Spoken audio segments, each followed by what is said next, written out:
L'apôtre Paul a atteint la plus haute stature spirituelle. Il est certainement l'homme qui a le plus souffert. Il y fait allusion en parlant de sa vie et des épreuves qu'il a traversées selon 2 Corinthiens chapitre 1 verset 5. Car de même que les souffrances de Christ abondent en nous dans une certaine mesure, Paul a vécu ce que le Seigneur a vécu en livrant son âme à la mort.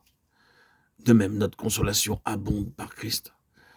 Dans l'épreuve, nous expérimentons la consolation et recevons ce qui nous est nécessaire en échange des souffrances. Nous avons un cœur comme tous les humains et lorsque nous pleurons, Dieu nous console. Dieu nous forme dans la souffrance pour que nous soyons avec lui dans le royaume. Parfois, les épreuves sont difficiles et douloureuses. Il ne nous a pas promis la facilité. Dans le chapitre 21 de l'Apocalypse, au verset 21, les 12 portes étaient 12 perles et chaque porte était d'une seule perle.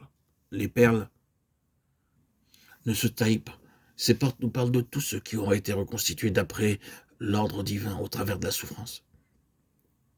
Ceux qui marcheront et suivront l'agneau partout où il ira. Ils seront devenus des hommes et des femmes spirituels qui auront permis à la croix de les reconstituer entièrement. La croix est sélective. Elle opère un tri. Beaucoup sont bien partis, mais ne sont pas arrivés. Ainsi, tous n'entreront pas par les portes de la ville. Si notre consécration est effective et réelle, n'ayons aucune crainte. Dieu nous conduira et ne nous abandonnera pas. Heureux ceux qui lavent leurs robes afin d'avoir droit à l'arbre de vie et d'entrer par les portes dans la ville. Apocalypse 22, 14. Nous sommes contraires à la pensée de Dieu. C'est pourquoi le Seigneur dit « Je suis la vérité ». Paul, s'adressant aux Éphésiens, leur dira au chapitre 4, verset 21, la vérité qui est en Jésus. Non pas la vérité qui est Jésus, mais en Jésus. L'unité dans la personne est Jésus et l'unité de Dieu, l'homme céleste parfait, l'esprit gouvernant l'âme et le corps. Notre esprit doit porter notre âme et notre corps.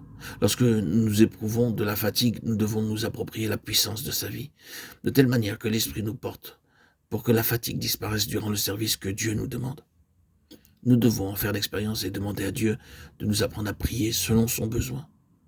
Heureux ceux qui placent en toi leur appui, ils trouvent dans leur cœur des chemins tout tracés. Lorsqu'ils traversent la vallée de Baca, ils la transforment en un lieu plein de sources, et la pluie la couvre de bénédictions. Leur force augmente pendant la marche, et ils se présentent devant Dieu à Sion. Dans leur marche au travers de la souffrance, ils acquièrent de la puissance. La puissance de la résurrection est inséparable de la croix. Il faut d'abord mourir pour connaître la puissance de la résurrection. Christ est passé par la mort avant de ressusciter. La résurrection est le triomphe de la vie sur la mort. En livrant à Dieu notre vie sans partage et en refusant à notre âme ce qu'elle nous demande, que nous mourrons à nous-mêmes et que la puissance de la vie de résurrection nous est donnée. Nous sommes en droit de demander à Dieu de nous apprendre à nous approprier cette puissance pour les besoins de notre esprit, de notre âme et de notre corps en vue du service et non pas pour notre propre satisfaction.